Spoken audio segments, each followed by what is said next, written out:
100 dias da nova gestão na Assembleia Legislativa do Espírito Santo. E para falar sobre esse marco, ninguém melhor do que o presidente da Assembleia, o deputado Marcelo Santos. Presidente, qual a avaliação do senhor nesses primeiros 100 dias de trabalho aqui na casa? Bom, primeiro dizer que é um desafio enorme poder conduzir essa casa em prol dos mais de 4 milhões de habitantes, que é a população do nosso estado, que eu tenho o maior respeito. Conduzir uma casa com responsabilidade, transparência e responsabilidade com o dinheiro público e com as pessoas. Porque somos nós que tratamos aqui do maior projeto de lei que tramita a cada ano, que é a peça orçamentária. Somos nós responsáveis para distribuir, autorizando o governo do estado, os demais poderes constituídos, para que eles possam empregar esse recurso que não é meu, que não é do governador, que é de todo o capixaba. Então essa é a principal responsabilidade do Poder Legislativo ao lado da fiscalização, que caminha lado a lado com a responsabilidade de aplicar e também de fiscalizar. Presidente, 100 dias de gestão e quase 100 projetos de lei votados. É um trabalho legislativo intenso, né? Com certeza. Essa é a dinâmica e a beleza do Legislativo. Uma casa composta por 30 parlamentares, uma casa plural, com componentes com vários partidos, de várias regiões e com atuação em campos diferentes, mas que trabalham em prol do desenvolvimento econômico e social do Espírito Santo. Por mais que em vários momentos nós possamos divergir, mas a gente converge quando se fala em defesa da sociedade capixaba.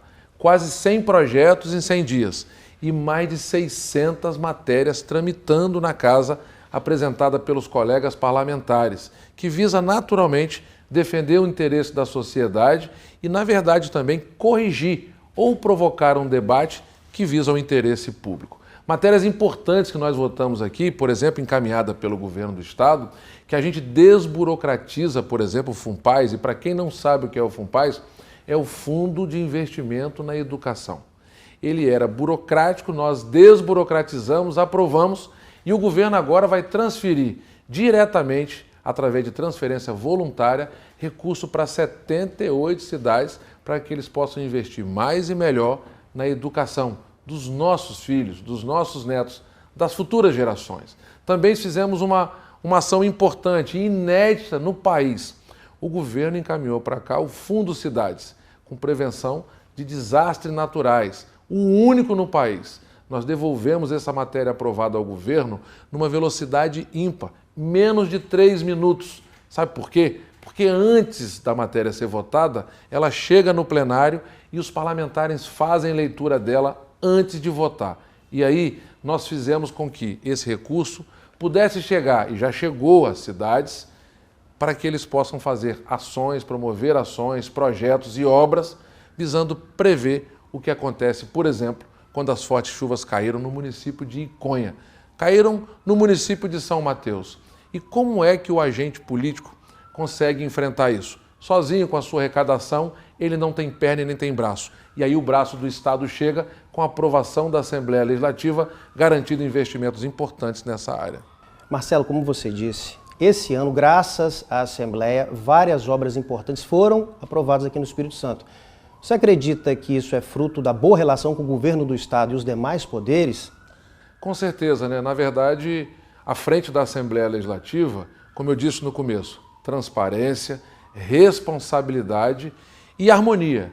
O que a Constituição prevê é que os poderes são harmônicos, mas ao lado da harmonia também existe a independência. E essa harmonia e independência caminham lado a lado. É assim que nós mantemos a nossa relação com o Executivo, é assim que nós mantemos a relação com o Judiciário, com o Ministério Público, com o Tribunal de Contas, com a Defensoria, e é assim que nós vamos nos comportar. Por quê? Porque é dessa forma que o Estado anda de forma equilibrada. Nós trabalhamos muito para chegar no patamar que estamos hoje. Contas organizadas, gestão moderna, eficiente, que faz transferir, como eu disse aqui no começo, recurso voluntário para 78 cidades capixabas, o que há 20 anos atrás quase não se tinha recurso para investir. Diferente desse tempo, e pouco tempo, a várias mãos, nós construímos um Espírito Santo diferente, que consegue olhar para 78 cidades e vale o registro. Cada cidade tem um desafio diferente da outra, por mais que ela possa fazer parte de uma região. Por exemplo, na Grande Vitória, nós temos Cariacica, Vitória, Serra, Vila Velha e Viana. Viana tem um desafio, que Cariacica tem outro, que Vitória enfrenta outros problemas, a Serra também e Vila Velha. E aí o Estado tem que olhar de forma diferenciada, fazendo chegar recursos, promovendo ações com a autorização da Assembleia. Porque somos nós que autorizamos o Executivo para que ele garanta no orçamento as ações e os investimentos em todas as áreas. Eu estou falando de educação, de segurança, tem um tema na pauta, violência nas escolas. Eu estou falando de cultura, de lazer, eu estou falando de saúde, eu estou falando de todas as áreas. Se a Assembleia não autorizasse, o Estado não estaria promovendo o que promove hoje e é reconhecido nacionalmente. O senhor já foi presidente da Comissão de Infraestrutura, já esteve à frente dessa comissão. Só um exemplo básico, assim, falando de saúde, educação, transporte. Olha quantas obras estavam agarradas aí. A obra do aeroporto de Linhares, tem também o aquaviário e a obra da ciclovia. Só no transporte aí são 3 ações que vão resolver a vida de muita gente. Com certeza, nós fizemos um trabalho muito legal quando eu estive à frente da Comissão de Infraestrutura, e esse é o papel do parlamentar, né? Não se resume apenas ao plenário, segunda, terça e quarta-feira. O parlamentar tem uma atividade que ultrapassa a parede da Assembleia Legislativa. Na Comissão de Infraestrutura, por exemplo, nós fiscalizamos todas as obras estruturantes aqui da Grande Vitória e todas as obras estruturantes do Espírito Santo como um todo, norte, sul, região serrana, Grande Vitória, fiscalizamos a segunda ponte. As intervenções que ocorreram na segunda ponte de manutenção, seja por parte do governo do Estado, porque ela é uma ponte bipartida, ou do DENIT, foi provocado pela Comissão de Infraestrutura e que nos deu o apoio à imprensa. Fizemos a fiscalização na terceira ponte, que estava em plena condição, e agora tem a questão da ciclovia e de toda essa infra que está sendo construída lá. E também fizemos várias vistorias em obras que não estavam sendo realizadas da forma que deve ser investido e empregado o dinheiro público. Solicitamos que fosse paralisado o pagamento da empreiteira até que ela corrigisse as imperfeições. E assim foi feito. Esse é o trabalho, por exemplo, da Comissão de Infraestrutura lá no aeroporto de Linhares. Vários debates fizemos, discussão não só com o governo do Estado, também com o governo federal, e a obra ficou pronta, foi entregue, inauguramos ela, e acredito que ela vai promover ainda mais o desenvolvimento daquela região, que carece de um transporte aeroviário que possa não apenas transportar mercadoria, mas também fazer com que o turismo de negócio, os executivos que têm suas empresas instaladas e que buscam também novos investidores e investimentos, possam utilizar aquele sistema aeroviário como uma forma de expandir o seu negócio e gerar oportunidade para aquela região. Então, assim, esse é um papel. E eu cito o exemplo que eu estive à frente da Comissão de Infraestrutura, como os meus colegas deputados que presidem as demais comissões que tratam de várias áreas, como eu disse aqui, saúde, educação, segurança, lazer, defesa dos animais e muitas outras. A gente está falando no âmbito estadual, mas recentemente o senhor esteve em Brasília levando algumas pautas aqui do Espírito Santo. Fala pra gente, parcerias foram formadas, tem alguma coisa caminhando aí para o Capixaba? Bom, na verdade, o que você falou é a palavra-chave, parcerias, boas parcerias, e é isso que eu tenho buscado. Boas parcerias com o Congresso Nacional, através da nossa bancada federal, boas parcerias com os ministérios, com as secretarias, e foi isso que nós fizemos num debate com a bancada federal, junto da Receita Federal, para garantir a autonomia da alfândega aqui do Espírito Santo. Ou seja, um presidente de Assembleia não pode ficar meramente sentado na cadeira, coordenando administrativamente a estrutura do Poder Legislativo. Ela vai muito além, como eu disse aqui, ultrapassa a parede da Assembleia. E nós vamos garantir aquilo que nos é de direito. Nós operamos, apenas no ano de 2022, 35 bilhões de reais na área de comércio internacional. E como é que nós poderíamos permitir que fosse tirada a autonomia da alfândega do Espírito Santo? Fomos lá com o 01 da Receita Federal, acompanhados da bancada federal, e garantimos, por esse secretário da Receita Federal, que a autonomia do Espírito Santo na alfândega vai ser mantida justamente por quê?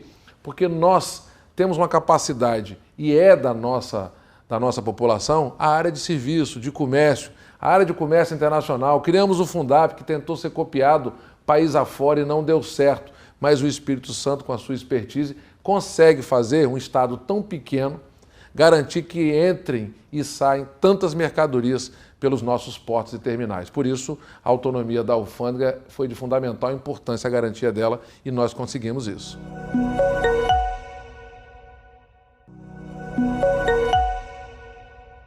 Marcelo, você já foi vereador, já está no seu 6º mandato de deputado, acumula muita experiência, vivência, tem um currículo aí muito rico. Como é que o senhor analisa a composição da casa hoje? O senhor está preparado para ser o presidente da casa, mas a composição mudou. Você acha que ela representa os anseios assim, dos capixabas? Como é que está sendo administrar uma casa tão plural? Com certeza. Cada um aqui representa uma fatia da sociedade, representa o seu igual, né? Ela é um reflexo do Congresso Nacional. Nós temos aqui a potencialização de uma bancada de direita, de esquerda, de centro, e isso é o reflexo no país inteiro. A verticalização da composição do Congresso Nacional chegou nas assembleias brasileiras e eu não tenho dúvida que isso vai ser um reflexo na próxima eleição, que vai alcançar as câmaras municipais. Mas ela representa o conjunto da sociedade. E isso que eu digo sempre, que é a essência do parlamento. Quando você debate temas como educação, segurança, fala sobre ideologia partidária, pode-se debater de todas as formas. O que você não pode é desrespeitar um colega ou o cidadão. Nós temos que aprender a lidar com as diferenças. E é esse o ritmo e aquilo que nós temos dialogado muito. Eu quero aqui, em nome dos meus colegas deputados, cumprimentá-los, porque nós estamos reunindo toda segunda-feira para debater no Colégio de Líderes as pautas que são colocadas e, ao mesmo tempo, tudo aquilo que a gente escuta e que pode promover o bom debate dentro do parlamento. É uma casa plural, como eu disse, cada parlamentar representa uma fatia da sociedade e ele traz para dentro do parlamento o que ele colhe no dia a dia, na sua comunidade, nas reuniões que ele frequenta, na empresa, na região aonde ele milita, num segmento que ele veio como também defensor, e aí é o direito dele de ter voz e voto, mas desde que tenha respeito. É uma casa que eu tenho uma satisfação e é uma missão poder presidi-la com transparência, volto a dizer, respeitando o cidadão, e esse vai ser o meu papel. A Assembleia Legislativa hoje tem uma composição que eu não tenho dúvida que vai produzir muitos e bons resultados, garantindo, como eu sempre digo, o desenvolvimento econômico sempre seguido do social. Presidente, para encerrar a entrevista, só 100 dias já aconteceu isso tudo. Fala pra gente o que você espera desses próximos dias e anos aí. O desafio é enorme, né? São enormes. Na verdade, os desafios estão a toda hora, né? O que é importante nós registrarmos aqui é a população possa pesquisar e conhecer o papel do seu parlamentar. Qual é o papel de um deputado? Qual é o papel que exerce na vida das pessoas a Assembleia Legislativa? O Poder Legislativo Estadual. O que nós pretendemos fazer aqui é potencializar o trabalho do parlamentar, garantindo a ele que ele tenha uma estrutura para que ele possa debater com a sociedade, ouvir a sociedade e transformar, por exemplo, esse debate numa matéria que vai tramitar aqui, num projeto de lei ou no encaminhamento ao governo do Estado, para que ele possa, junto com a Assembleia, debater e esse debate se transformar numa medida que vai ao encontro da sociedade. Fortalecer as comissões, que são elas que estão lá. Por exemplo, Comissão de Agricultura, está lá debatendo com o setor produtivo, com o empresariado, mas também com o homem e com a mulher do campo, o camponês que produz ali aquele alimento para colocar para dentro de casa e para gerar renda para ele, ou para auxiliar numa renda extra que ele possa ter. Essa comissão vai fazer esse debate. Eu tenho que ajudar e potencializar esse trabalho, dando toda a estrutura para que ele possa estar lá em Pedro Canário, no extremo norte do estado, mas também está em Dores do Rio Preto, no extremo sul, no Caparaó, que não é diferente da Comissão de Segurança, a Comissão de Infraestrutura, que eu já presidi e que vai estar promovendo grandes debates, a Comissão de Saúde, a Comissão de Defesa dos Animais, todas as comissões, turismo, segurança, como eu disse aqui. Então, assim, o papel do Poder Legislativo é debater. Se nós não tivéssemos o Poder Legislativo, que promove democracia a cada instante, nós teríamos um Estado editado por decreto. E aí não seria democracia, seria uma democracia imposta. O Legislativo é que recebe toda a demanda dos demais poderes constituídos e da população. Por isso que a gente é muito visado, mas a resposta que a gente dá, às vezes, é pouco vista. E eu vou trabalhar muito para que as pessoas conheçam o papel do deputado. O deputado é que fiscaliza as ações do Executivo. O deputado é que aprova aquilo que o Executivo pode fazer. Fazer uma ponte. Construir o Hospital Geral de Cariacica, mas também construir o novo hospital lá no extremo norte do Espírito Santo, lá em São Mateus.